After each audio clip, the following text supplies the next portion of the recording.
Conflito em Gaza. A ofensiva israelense entrou no 13º dia.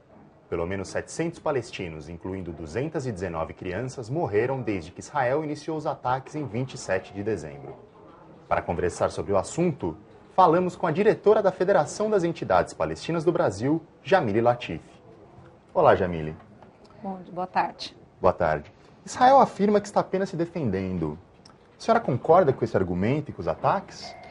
Óbvio que não. Israel sempre afirma que ele está se defendendo. Morreram 2 soldados israelenses dentro de território libanês e eles mataram 3.000 civis e acabaram com o Líbano.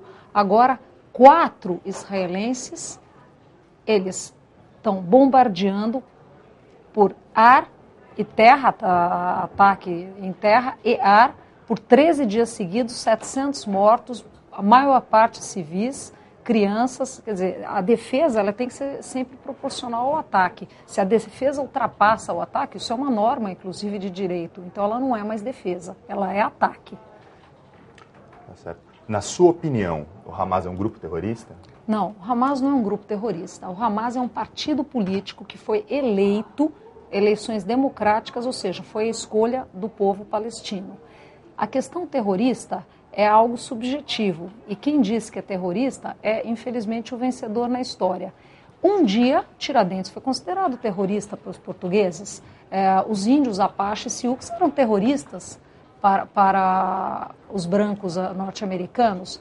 Os negros sul-africanos eram terroristas para os brancos da África do Sul. Então, o Hamas é um partido político que defende o que defendem os palestinos, a integridade do seu território e a possibilidade de viver. E o ataque do Hamas foi para o fim do bloqueio econômico que estrangula a vida dos palestinos na Cisjordânia e em Gaza.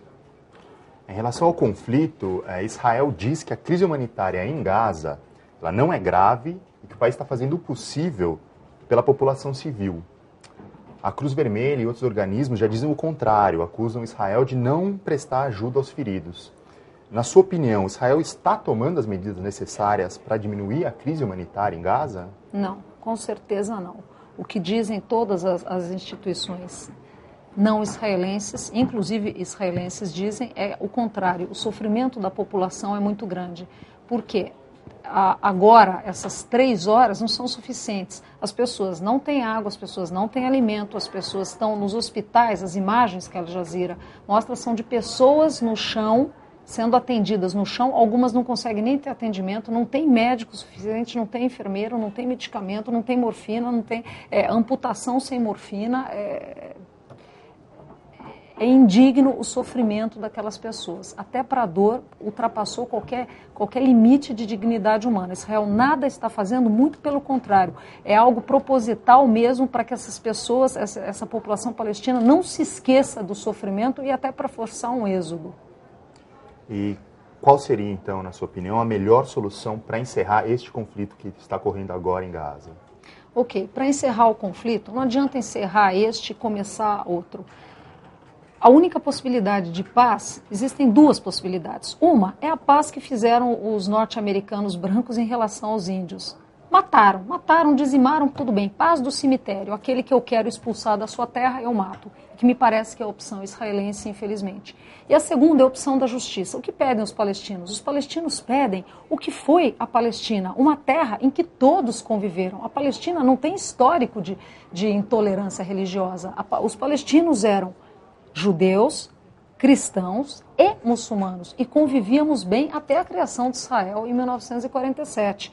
O que acontece é que os judeus que chegaram de fora não quiseram conviver com aquela população nativa, tanto que os palestinos judeus que lá estavam se opuseram à criação de Israel e muitos morreram na mão de outros judeus, de judeus askenazes, judeus brancos que chegavam, judeus estrangeiros que chegavam. Então, a única possibilidade de acabar com o conflito atualmente seria realmente permitir aos palestinos ter uma economia. Com 70% de desemprego, a questão aí não é raiva, a questão é fome. A raiva dá para parar, já disse o compositor brasileiro. A fome não dá para segurar. Não circula mercadoria. Israel faz o bloqueio econômico. Os trabalhadores não podem sair de Gaza para trabalhar. Gaza é um espaço minúsculo. Se a Palestina antiga de 27 mil quilômetros quadrados, menor que Sergipe, imagina o que é Gaza.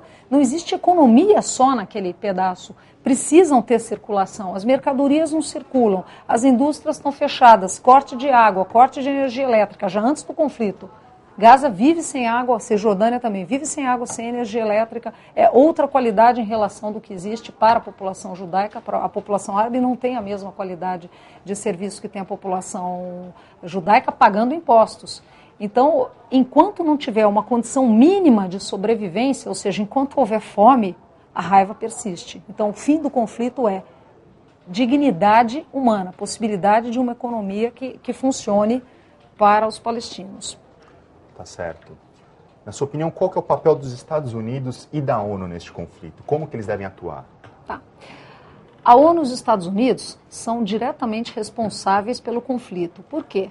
Quem criou Israel? A Palestina era um Estado que existia, em 47 foi criado Israel, em 53% do que era o nosso país. Imagina o que seria alguém criar em cima do Brasil, em 53% do Estado brasileiro, um outro Estado, sem consultar a opinião dos brasileiros e com esta criação, ser expulso mais da metade da população do Brasil e ocupado 100% do que é o Brasil. E os palestinos hoje estão confinados em 22%. A ONU tem várias resoluções, nenhum país desrespeita mais resoluções da ONU do que Israel, e nada a ONU fez contra Israel. Ela meramente emite lá as resoluções. Olha, Israel tem que voltar para as fronteiras do que foi criado, de 53%, que era inicialmente que era para Israel ter. Israel não volta. Israel tem que ficar com 78%. Israel tem que permitir que os refugiados palestinos voltem ao seu lar. A ONU diz, o direito internacional diz, não existe possibilidade de aquisição de terra por guerra. Isso não pode, é vedado no direito. Israel desrespeita. Israel desrespeita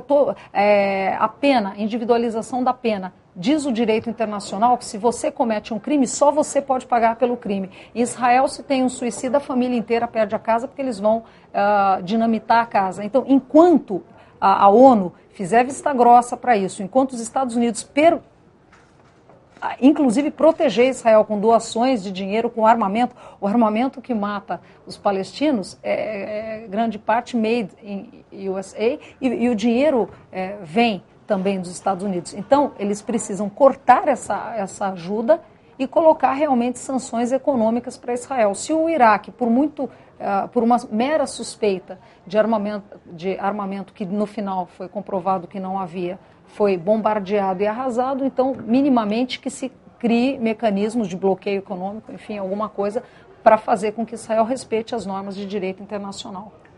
E o Brasil? Você acha que a sociedade brasileira e a diplomacia brasileira tem algum papel, né, nessa crise, nesse conflito? O Brasil pode intermediar de alguma maneira?